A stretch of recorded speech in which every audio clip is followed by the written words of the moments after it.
Nous sommes au MIPIM 2024 et nous avons la chance d'être rejoints sur le plateau de BITV par M. Philippe Bijawi, qui est Chief Development Officer Europe and North Africa chez Accor.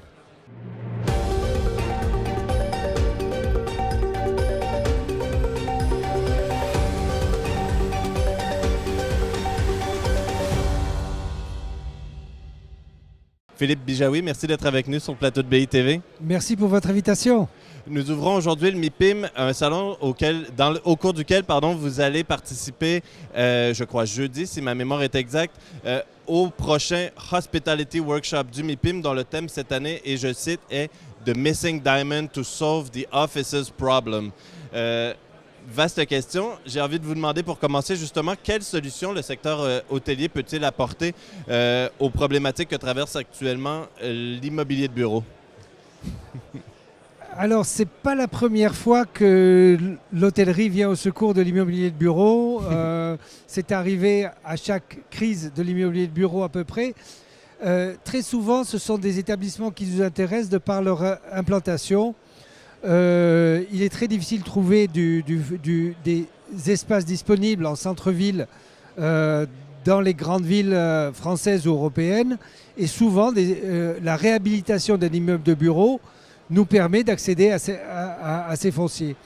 Alors, pas tous les immeubles peuvent être réhabilités en hôtel.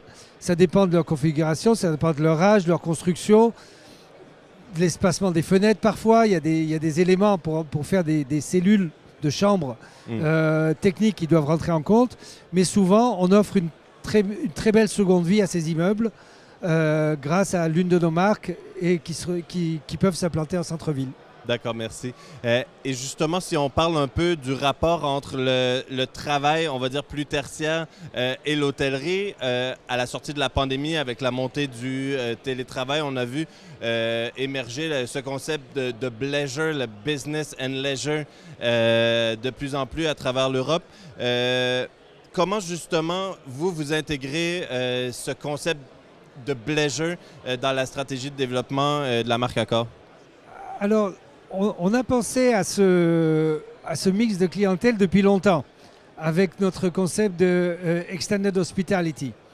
De plus en plus, dans de nouveaux hôtels, nous avons des espaces à la fois de travail et de loisirs.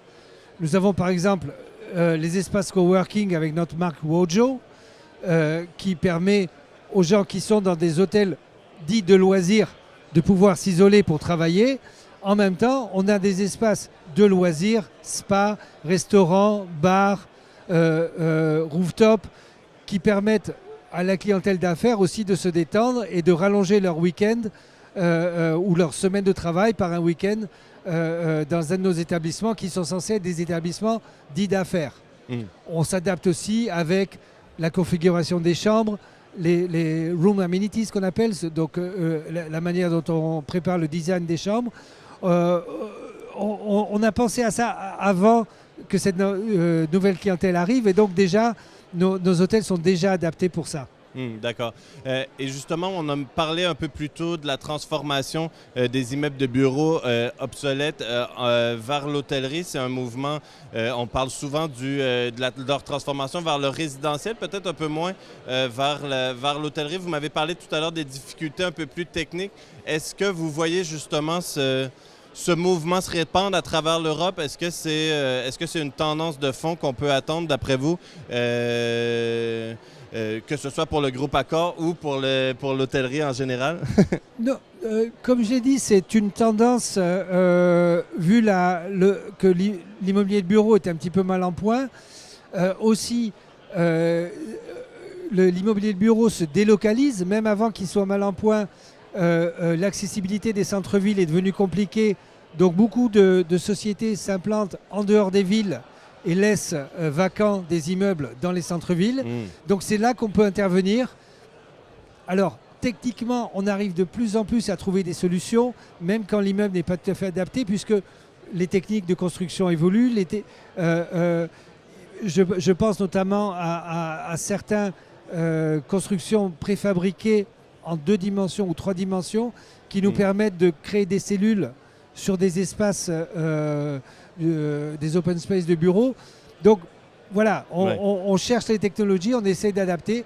Encore une fois, pas tous les immeubles de bureaux sont adaptables, mais quand on trouve l'occasion, on travaille dessus. Au-delà de la technique, est-ce qu'il y a un enjeu aussi dans le montage de l'opération, au sens où, par exemple, les valeurs ou les taux de capitalisation d'un immeuble de bureau ne seront pas forcément les mêmes qu'un immeuble hôtelier? Est-ce que c'est une problématique que à laquelle vous prenez compte aussi?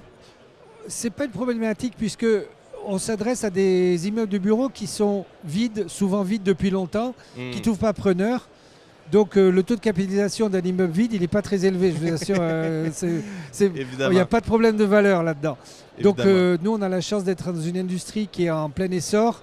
Vous avez vu les résultats 2023, ils ont été historiquement hauts. C'est ce que j'allais dire. Nous, en développement en Europe, nous avons ajouté 125 hôtels cette année.